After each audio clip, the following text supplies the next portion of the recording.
Politics without the soap opera, with unfiltered constitutional conservative truth. The Conservative Review with Daniel Horowitz. And welcome back, friends, Romans, and fellow patriotic countrymen, to the Conservative Review podcast here at our Northern Command Center in Maryland, November 5th, Tuesday. It is Election Day, believe it or not.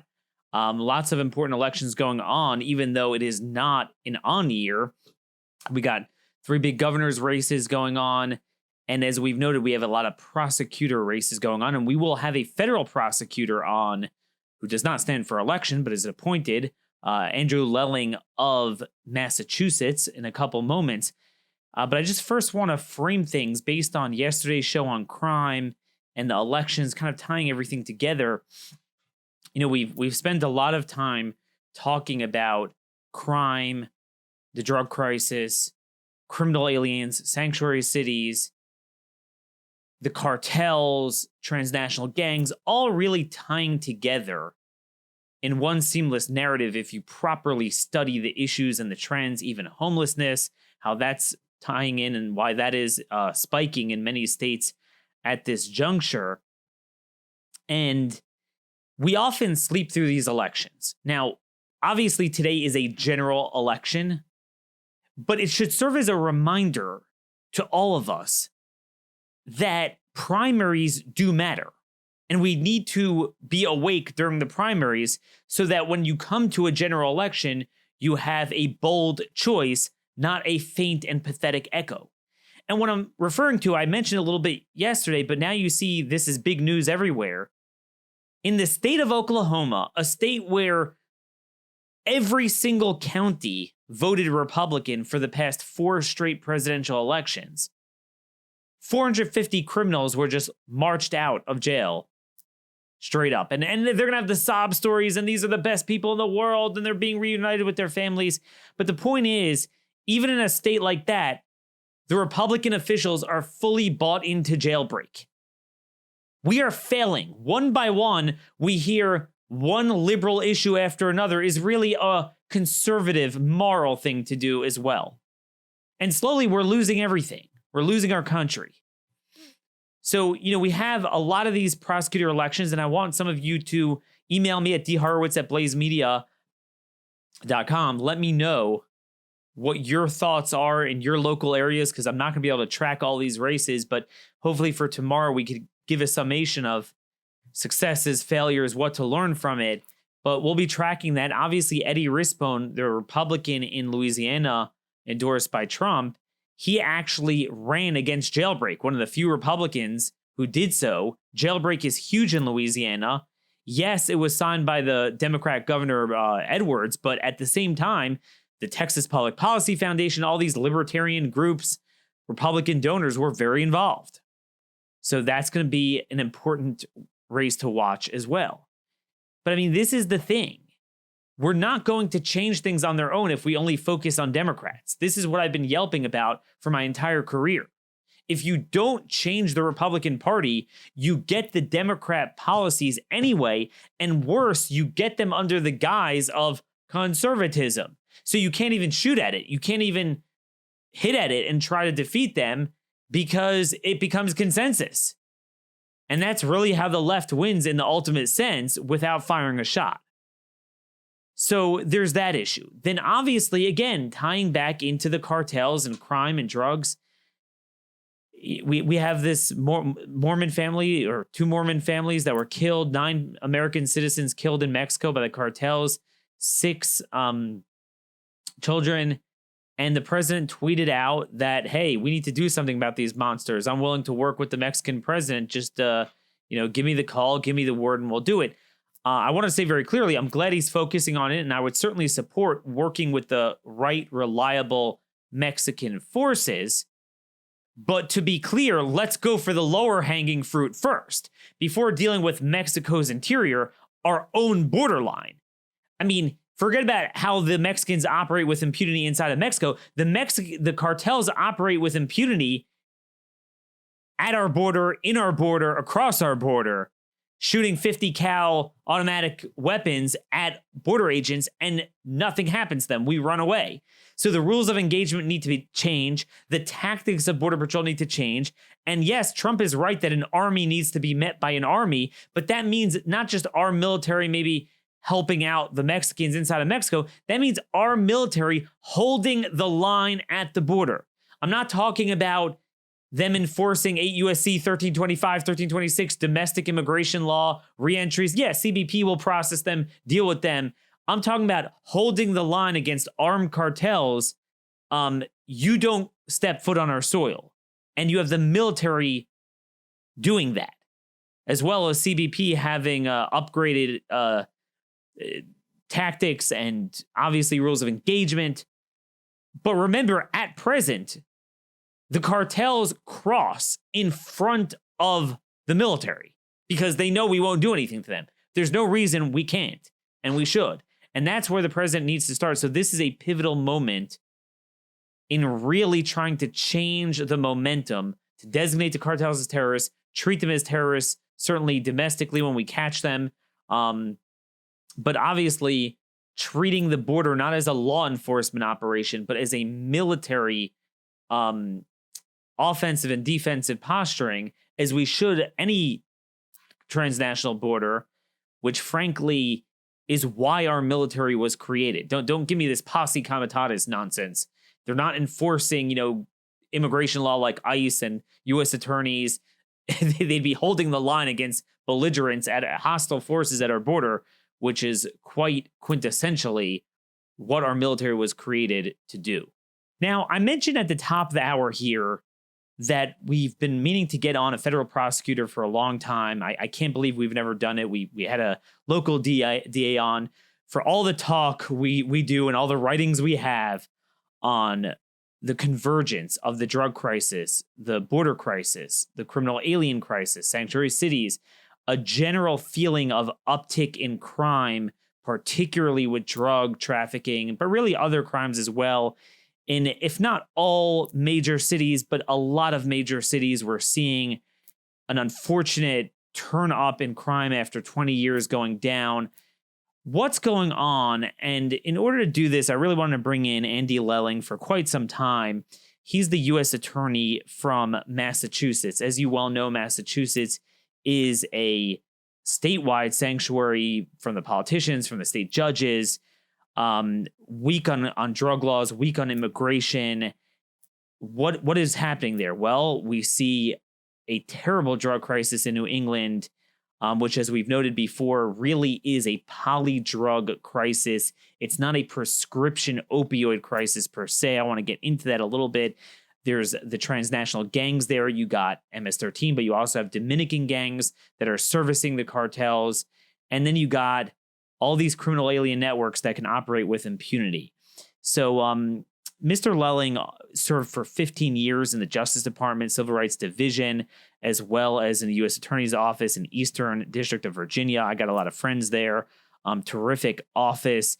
But his specialty really has been immigration, drug trafficking, fraud, and so many of these issues that we've woven together both in our immigration discussions and our general criminal justice discussions. So this is a real treat and an honor to be joined on the line by Andy Lelling, U.S. Attorney from Massachusetts. Hey, Andy, how you doing? I'm doing pretty good. Thanks for having me on.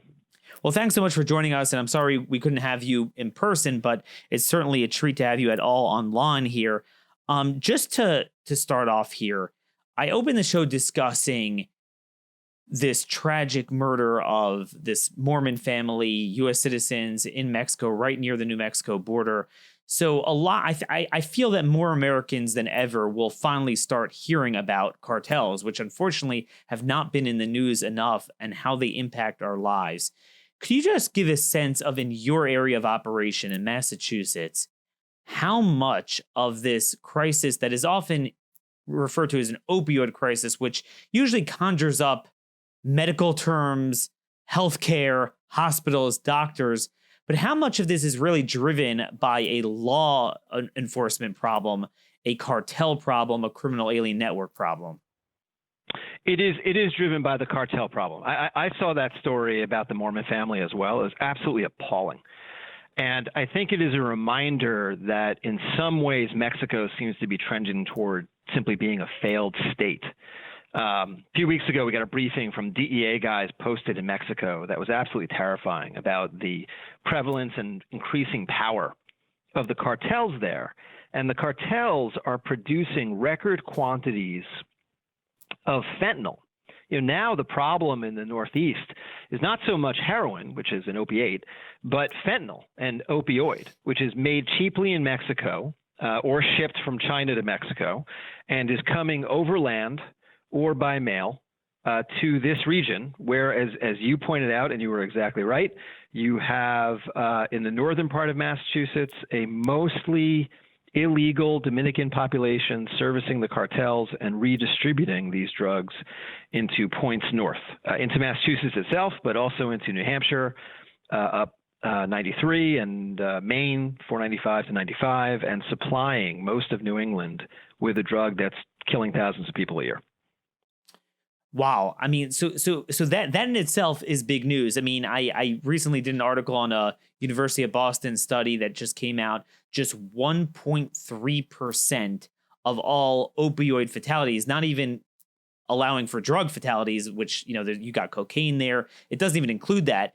The percentage would be even smaller. But among opioid deaths, just 1.3% of those victims in their toxicology reports had valid prescriptions for those drugs found in the toxicology. Yeah, no, that's exactly right. The epidemic has changed, meaning a few years ago, the problem of prescription opioids fueling addiction and prescription opioids being a gateway to addiction was a big deal. That has trended downward for years as the pharmacies and the doctors and the medical associations have really tightened up. And I think some credit is due to them. I think they've done a good job. Corresponding with the drop in the availability of prescription opioids is the increase in the availability of cheap fentanyl or fentanyl-laced cocaine or fentanyl-laced heroin or whatever else you want. And now fentanyl is driving the epidemic, obviously, and a substance that you cannot get with a prescription. You have to acquire it legally, and it's hyperpotent. And so more and more of the opioid-related deaths each year are fentanyl-related deaths. So they are fentanyl overdoses. Sure. And I'm curious your thoughts, and I know this is not so much in Massachusetts, but if you expand this a little bit further on the drug end, that, again, this is more of a supply side problem, and I want to dissect that on the cartel side, meeting what I would call kind of a cultural problem on the demand side, because it's not just opioids. In 19 Western states, meth is now the top killer over heroin or fentanyl. And my understanding is, meth is the opposite. It's a psychostimulant. It's the opposite of a depressant. So it seems like so long as we don't deal with the source of the problem, we're going to have multiple avenues of this. And I wanted to get your comment on this. I heard from a DA agent, and specifically was the special agent in charge in Atlanta, Robert Murphy. He had an amazing insight. He said everyone fights over what drugs come in at the points of entry, what come in between, what comes in through the mail. But he told me the following, that the reality is that drugs don't produce themselves. They don't engage in violence themselves. They don't collect the cash. They don't distribute themselves. They don't run operations for the cartel themselves. And you need networks. And those people are in the country. They're often illegal aliens. And that if we would only be able to just grab those people and throw them out, the pricing would be prohibitive. Is that what you're seeing in New England? I think there is something to that. So there's a few good points there. One, I think the problem on the supply side is exactly what you described, meaning the current premier drug problem in the Northeast is opioids. As you point out, it's now meth in the western part of the U.S. The cops will tell you that the meth epidemic is going to be even worse than the opioid epidemic because, as you point out, meth's a stimulant. So the person ODing on meth is far more dangerous to those around him or her than the person ODing on opioids. People are ODing on meth. That's when they start hurting other people. And so the problem is large organized cartels south of the border who produce these drugs as cheaply as they ever have, and they're pouring over the border. Right now it's opioids, next it'll be some other drug, meth, and then who knows what it'll be after that. But until you deal with the cartels, you will not be able to fix the problem. Second, the SAC in Atlanta is exactly right. You obviously have to have networks of people in the United States, and they are often stocked with illegal immigrants to distribute these drugs. Now, what we see here in New England is, yes, there is a correspondence between the illegal immigrant Dominican community in Massachusetts and heroin and fentanyl trafficking. And what it really boils down to is border security would help both problems. So if border security vis-a-vis immigration was better, it'd be harder to get into the United States as an illegal Dominican immigrant. And if border security vis-a-vis drugs was better, then it would be tougher to get the drugs into the United States. It would help both problems. Now, it's not a one-for-one ratio, meaning there's a tremendous amount of heroin and fentanyl trafficking going on in Massachusetts that has nothing to do with illegal immigration from the Dominican Republic. But, and again, here's where your SAC in Atlanta is correct, if we had better tools for cracking down on the illegal immigrant communities north of Boston, we would make a tremendous dent in a lot of the heroin and fentanyl trafficking going on out of those communities. And we try to do this. And so there's a city north of Boston called Lawrence. And I hate to pick on Lawrence, but Lawrence is the source of the vast majority of heroin and fentanyl that is killing people in New Hampshire and Maine. It just is. And the cops in Lawrence will tell you the same thing. So we have taken to attacking the drug problem, the drug sourcing problem in Lawrence, basically two ways. We do it through the traditional tools that the DEA has, and we do it through immigration enforcement. And we find that both are extremely effective. Now, obviously, we haven't solved the problem, but both have made a dent. And I talked to my colleagues, the U.S. attorneys in New Hampshire and Maine, and they confirm that the problem has gotten slightly better. But at the end of the day, both those states are still in the top 10 for per capita opioid-related deaths per year. Sure. And it's funny when you say attacking it through the traditional versus immigration means. Some of us who have been strong proponents of immigration enforcement have called it immigration broken windows policing, because so what's happening, and I hope we have time to get to this a little bit, is that despite what some politicians say, the trend clearly in this country is to de-incarcerate in general, and certainly with drug offenses, even drug traffickers. And a lot of American drug traffickers, let's face it, they're not going to serve a lot of time. It's hard to even hold them pre-trial. So they're going to be out, they're going to recidivate, they're going to keep doing their thing. But if you take the illegal alien drug traffickers, well, you don't have to deal with their recidivism, because the very first time that they're arrested, they should be completely out of here. And then, wouldn't that really diminish a lot of their networks? Well, what it does is it disrupts those drug trafficking networks. So we've done this, right? So we've worked with the immigration authorities in the drug context, and we will do arrests of drug trafficking networks. We'll round up a lot of people, sort of traditional DEA enforcement. We will have ICE agents join us for those sweeps where we will pick up drug traffickers, and we will also inevitably find other traffickers who we might not have enough evidence against on the drug side, but we do on the immigration side. But the end result is people get arrested and people get deported, and that drug trafficking network is disrupted, but only temporarily, for two reasons. Others take the place of those we've arrested, but also what you see again and again is the person who is grabbed and deported comes back shockingly quickly, because it's just not that hard. So we will have cases where defendants will prefer to be deported instead of convicted and imprisoned in the United States, because you can deport them and they go back to, in this case, say, the Dominican Republic, and they can be back in the United States in a month. And so while it works in disrupting drug trafficking networks, it works sort of in a limited way. And so what I prefer is the cases where we're able to put together a significant drug trafficking charge, where there is a significant term of incarceration involved, and then the person is deported, because then at least you've taken them out of commission for some period of time. Sure. And also this is where you see the symbiotic relationship between interior and border enforcement, that obviously you need both. But if you grab them, throw them out, but you don't have the proper border security. Yeah. I mean, we see all the time some of the most heinous crimes are committed by those that were previously deported, sometimes a number of times. Sure. So yeah, that's what the drugs closely related. I wanted to move on to other categories related to immigration.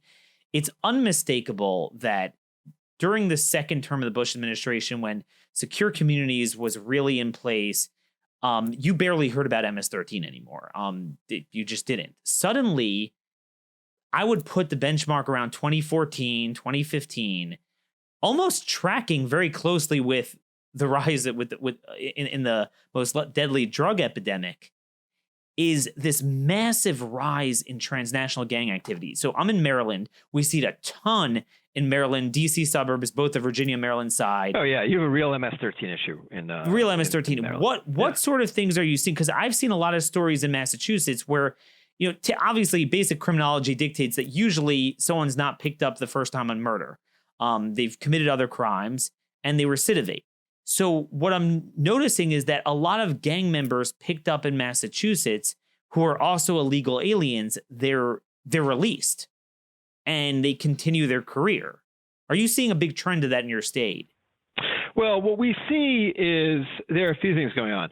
I agree with you on the rise of MS-13, and unlike what you normally see, we've had a lot of MS-13 prosecutions where you're prosecuting someone for participating in a murder, and they've never been in the system before, or they've been in the system for something minor before. And some of those people have been deported and then came back, and some not. We have a tremendous problem. Well, let me back up a step. We used to have a tremendous MS-13 problem in Greater Boston, which, at least for the moment, we have tamped down through aggressive prosecution. We indicted and convicted about 60 members of MS-13 over the last year or two, many of whom received very long prison sentences because there were several murders involved and stuff like that. And so we have seen a marked drop in violent crime in Chelsea and East Boston and other neighborhoods where MS-13 had been prevalent. But what we also noticed during the process of prosecuting MS-13, and we would get this information from cooperating witnesses, is when we would arrest and lock up MS-13 members, within weeks they would be replaced by an illegal immigrant from El Salvador, often sent for the purpose by more senior MS-13 personnel. And that's something we've noticed lately. MS-13 has become much more sophisticated across regions. There's now much more coordination. Is that being fueled a lot by the large supply of UACs, the unaccompanied alien teens? Yes. That's actually exactly where I was going. The unaccompanied minor program was, and I understand why it existed, was a problem because you would have unaccompanied minors that would show up in Massachusetts. They have no real support system. They're not really with anyone who cares particularly about them. They get pushed into the schools, so they're in middle school or high school, and they are just red meat for MS-13 recruiters. And so they wind up in MS-13, and the blink of an eye, a year or two later, they're killing some other kid with a machete. And the unaccompanied minor program and bad border security has allowed MS-13 to replenish its ranks in the United States despite aggressive enforcement. Now, I think that enforcement has caught up with MS-13 in many regions, including here, I'm happy to say. But one of the reasons why the problem persists is because you can get people into the country illegally to replace people who are arrested in whatever city you happen to be in. Wow. I mean, so in that sense, every city is really a border city. Yeah, well, sure, because transportation is obviously easy, and MS-13 is now sufficiently well coordinated that if an MS-13 clique in Atlanta or LA or wherever is disrupted and partially dismantled, and most of its members are arrested, somebody makes a phone call, and maybe some more guys get sent to take their place. Wow. No, I mean that's a big deal because, again, a lot of big notorious crimes committed in so many markets that we've reported on here it's never traced back to the border. It's as if, okay, there's some sort of domestic crime, which we certainly have enough of our own, but often it's from the border. I mean, it's transnational driven. And again, so I mean, basically you're saying that having proper border security will ensure that you don't have this, kind of like drinking coffee with a fork, that every bit you get, we wind up losing out the other end and they replenish their ranks. We could actually get the convictions to stick or remove them, and their ranks wouldn't be replenished. Right. And improved border security, I mean, in a less crazy time, improved border security is a no-brainer. It helps you tamp down illegal immigration, so you can decide what parameters you'd like to have for legal immigration. I'm a fan of legal immigration. It's the illegal kind that is a problem for the country. It would tamp down drug trafficking. It would help with the problem of transnational gangs. I mean, it should be a no-brainer, but because of the times we live in, suddenly it's become, a debatable subject, which from a law enforcement perspective is unfortunate. So what I'm seeing, and I know this is a little bit more ICE's purview, but what I'm seeing in many places in the Pacific Northwest and California is that there is no floor to the sanctuary policies, meaning it's not a matter of, oh, this guy's low level. That's what I think it started out with. We are seeing those who are convicted child molesters or had previous convictions are picked up on something else. No matter what it is, they will release them. Are you seeing that in Massachusetts? I think it varies. I don't think it's quite that bad yet. Massachusetts is obviously a very blue state. There's a lot of sanctuary cities, quote unquote, here. And most of the state and local authorities will not cooperate with ICE. And it varies on the state and local level what kind of response you get. So in some municipalities, they're aggressively opposed to ICE. They let out everyone they could find. Other municipalities, not so much.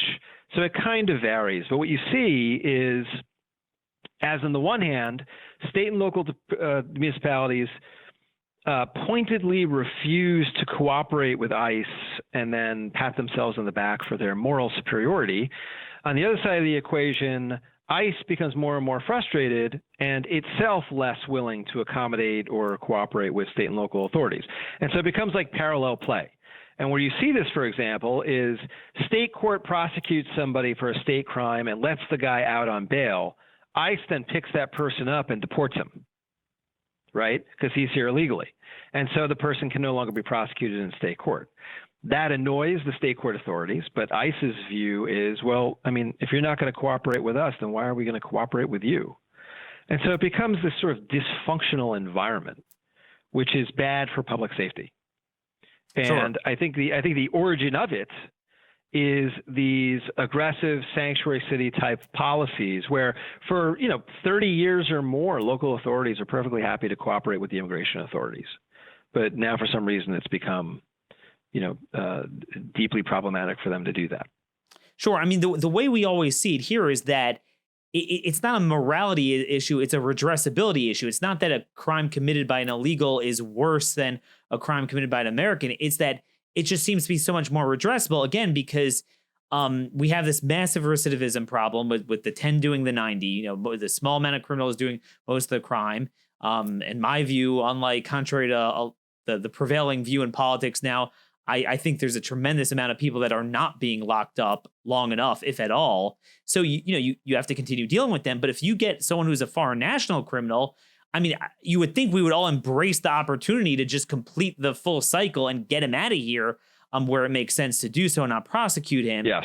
But instead, we're having to deal with other countries' criminals' repeat offenses. So what I'm wondering about is a lot of people ask me, it seems like when it comes to other spheres of policy, you have these images of the feds coming in with the badges and taking over. And it seems like states are, comparatively weaker than they were in the 1800s. But somehow when it comes to immigration law, there's kind of this ringing from DHS. There's nothing we can do. It's a sanctuary. What I'm not understanding is 8 U.S.C. 1324 is very clear.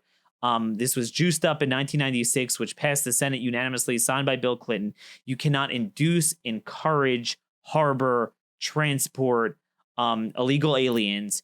Now, if a public official says, I love illegal aliens, well, it's free speech. You could do that.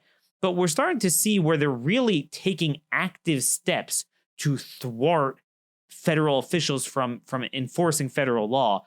In your area of operation, are you stepping up enforcement and prosecutions of 1324 violations?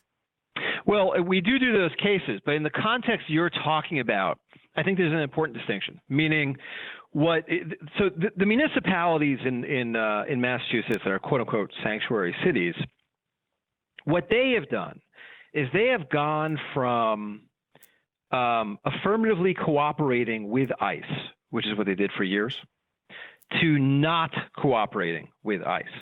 Now, failing to cooperate with ICE is not going to be a 1324 violation. That's what they're doing. In the rare instances where they affirmatively hinder ICE, yes, that's a crime. And in those and we look at those instances, but what the status quo has become in the more progressive cities and towns in Greater Boston, where they don't have anything to do with ICE, is they're telling their police forces, for example, look, you can't help ICE, but you can't hinder ICE. Just ignore ICE. If they call you for something, don't do it. Just do what you're doing and just ignore them, and no need to coordinate with them. And that's unfortunate. It's annoying, but they can do that. That's not illegal. Okay, I mean, because in some states we are seeing more robust active steps being taken, and you just wonder at what point that begins to cross line. You also have obviously 1373, where you're restricting and prohibiting the flow of information from law enforcement to ICE.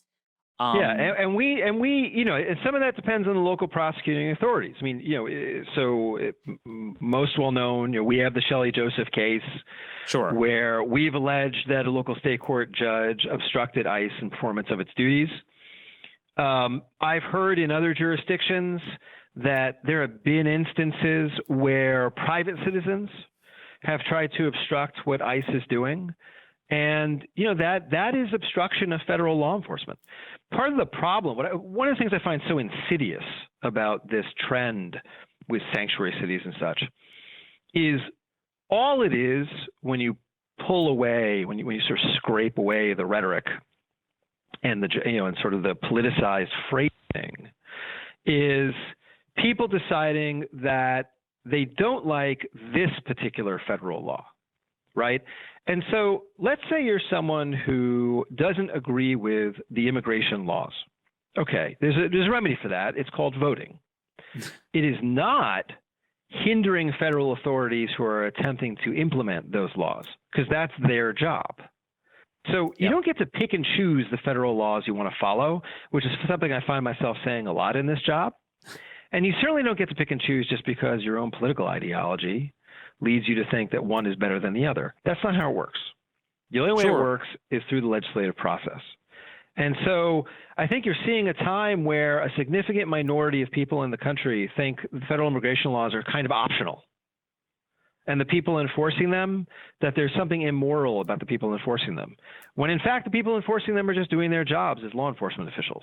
And that is unfortunate. Well, because what I think you're starting to see with Massachusetts politicians is that it's almost like they're a protected class, where they're going to go the extra mile to ensure that we keep them here. So, for example, what I'm seeing a lot, and maybe this has been going on for a while and I just noticed it, but let's say with LPRs, legal immigrants. Now, there's a lot of wonderful legal immigrants to preserve and encourage to come to the country.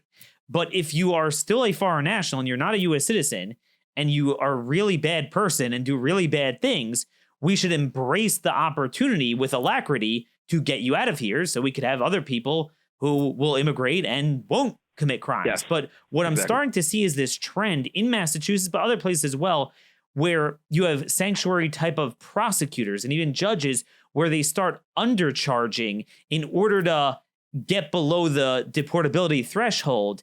Is there anything that your office at a federal end is tracking with that to ensure that some really bad people that commit aggravated felonies and are dangerous don't escape the enforcement of deportation? We don't track it. Anecdotally, it does happen. And sometimes you'll see it on the federal side. You'll have cases in federal court where defense attorneys will openly raise the issue with prosecutors and judges. Can he plead to X instead of Y? Because if he pleads to Y, that's an aggravated felony and he's deportable. But if he pleads to X, he's not deportable. So those conversations have been happening for years and years. And we obviously generally oppose. I mean, the crime the person committed is the crime the person committed. That person knows that he or she is a guest in the United States. And if they cared about that, they shouldn't have committed wire fraud or dealt drugs or whatever it is that they did, and they need to go back to where they came from. On the state and local level, it's difficult to know when this happens. Sometimes the immigration authorities, sometimes ERO will report to us when an incident like that occurs, and we look into it. But we don't track them. It is more anecdotal than having real quantitative data. I have not seen a wave of this.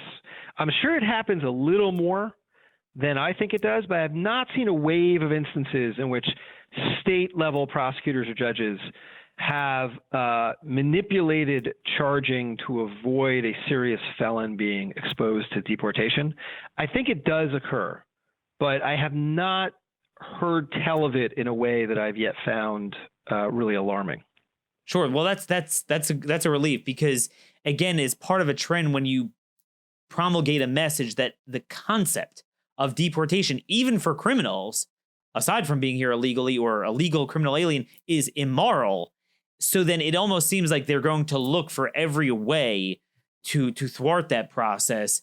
And one way to do that, obviously, is by getting prosecutors who think like them, which, is kind of a trend with this effort to elect these prosecutors. I know I've taken more than I asked from your time, but I'd be remiss if I didn't end with the final point to segue. Speaking of Soros type of prosecutors, so putting immigration aside, just general crime, there's been this mantra that I cannot tell you how many people have bought into it.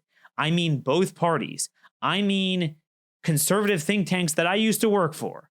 I mean, everyone. That people like you, Mr. Lelling, have nothing better to do, and you are just grabbing, people that maybe they took some drugs here and there, but they're really amazing people, and you throw them in jail in federal prison for 40 years. Is that what you do? No, there's two aspects to it. I agree with you. It's a problem.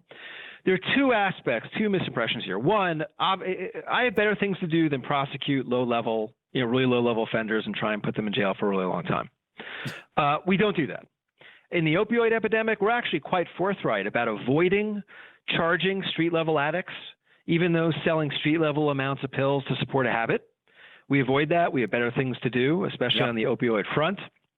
When it comes to more violent crime, we are not looking for the minor street-level offender to string up with, a mandatory minimum that might be disproportional and put that person in jail when they don't need to be. We don't do that. We don't want to do that. We have limited resources on the federal side and a lot of real crime to prosecute. And so, for example, on the violent crime side, we're looking for what we call the high-impact players. We're looking for the people causing real mayhem in their neighborhoods. And if we can get those people off the street with a minor charge, we will absolutely do that.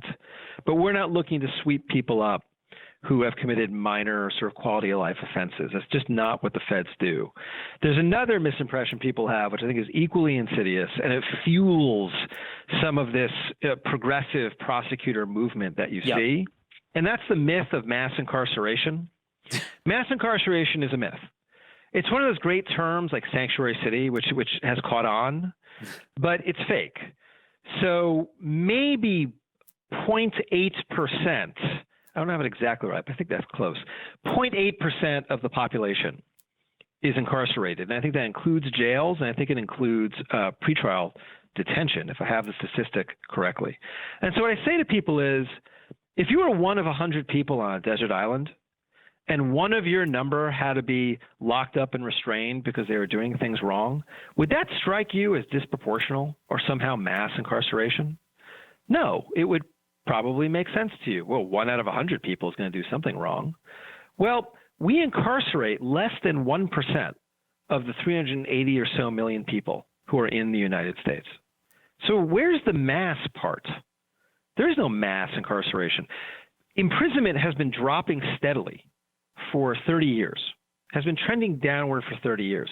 In Massachusetts, I think it's 49th or 50th per capita of any state in the United States. And so mass incarceration is fake, and yet is one of the primary rationales you hear for this push to essentially decriminalize street-level crime, which I think you probably agree with me is a tremendous mistake, right? It's the antithesis of broken windows theory, which is a tried and true sociological perspective on crime control. Like, it works. It worked starting in the early 90s in New York City, or was it the late 80s? And it works today. It works.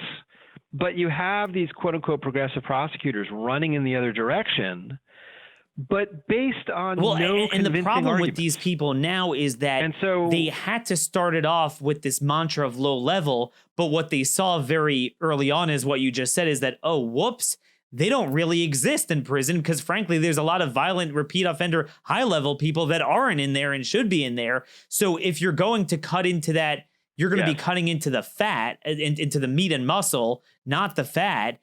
So now it's more just across the board carte blanche. You know, the numbers are too high and they don't even say low level. So it winds up applying to everyone. What I found fascinating, and I'll tell you, I didn't really fully realize this until fairly recently. So when you look at things on the back end, it's very easy to manipulate. A guy was convicted 25 years ago. You don't know his situation. He languished in there for a long time. Yeah, it was some stupid RICO, weapons, drug stuff. But now I watched it on the front end, and what's amazing is, so we had this big bust of MS-13 in LA, the Fronton clique a couple months ago, really bad people that dismembered bodies. And what I found amazing is, even before the pleading down, which will inevitably happen, a lot of them even initially were only hit up on RICO.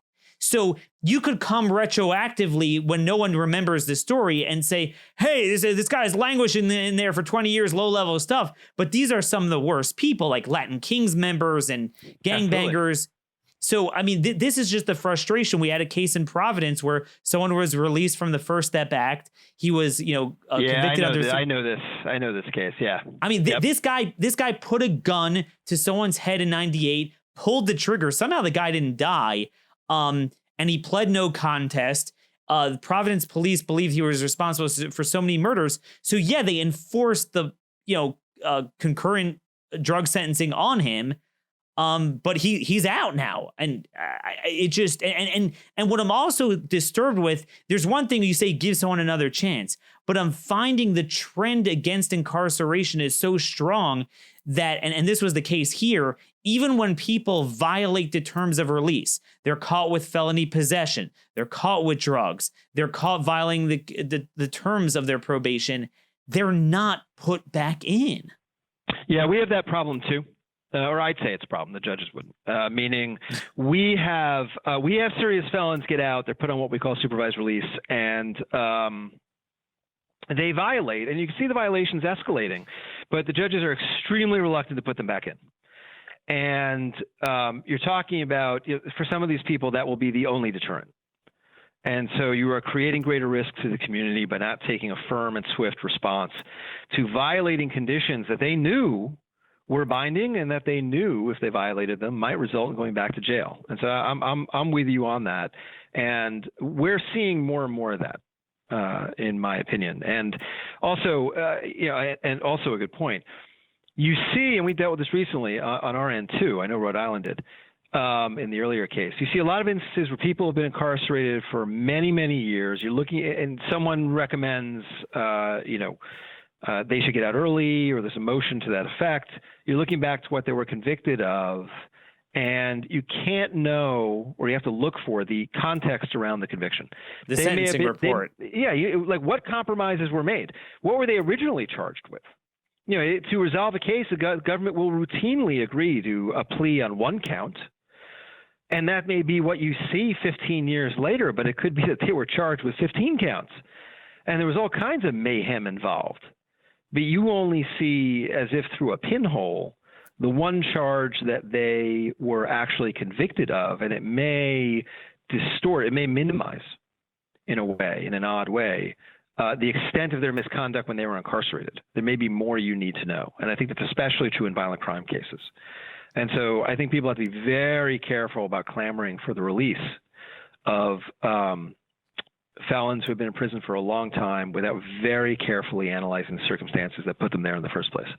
I mean, I think your average American citizen that's not involved in the elite legal profession, in the world they live in, for every one person you could find that might be sentenced, over incarcerated, there's like 100 that are the other way. It seems like there's six ways from Sunday for them to get around it. It seems like you guys are increasingly having to take plea bargains.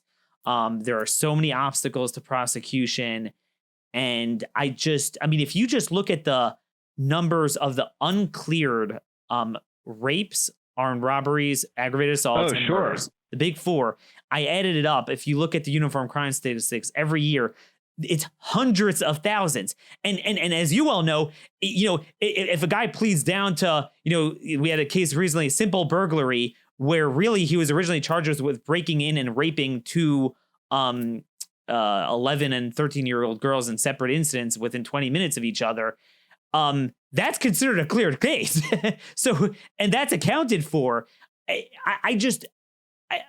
will tell you, at a federal level in Washington, if you take a poll of the 535 members of Congress, 80% or so will think that somehow we're locking up all those people. And then included in that is first time, let me get it straight. First time, low level, nonviolent. Okay, I think I got it right. First time, low level, nonviolent people are being locked up by the feds. And I just, I'm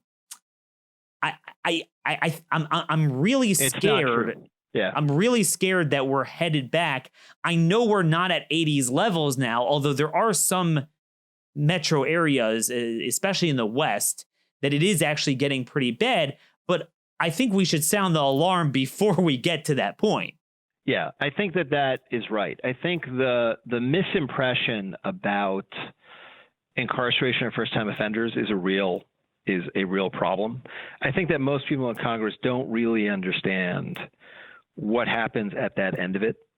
But you often run into that. So in the Justice Department, they'll draft up potential legislation and they'll submit it, and then it goes to the ringer in Congress. And you learn very quickly that legislators who do not have backgrounds in the criminal justice system, whether on the defense or the prosecution side, tend to have serious misimpressions about how all of this really works. And that's just something you're pushing up against, to say nothing about state legislatures. And that's just something you're constantly pushing up against when you're trying to sort of build an effective law enforcement program.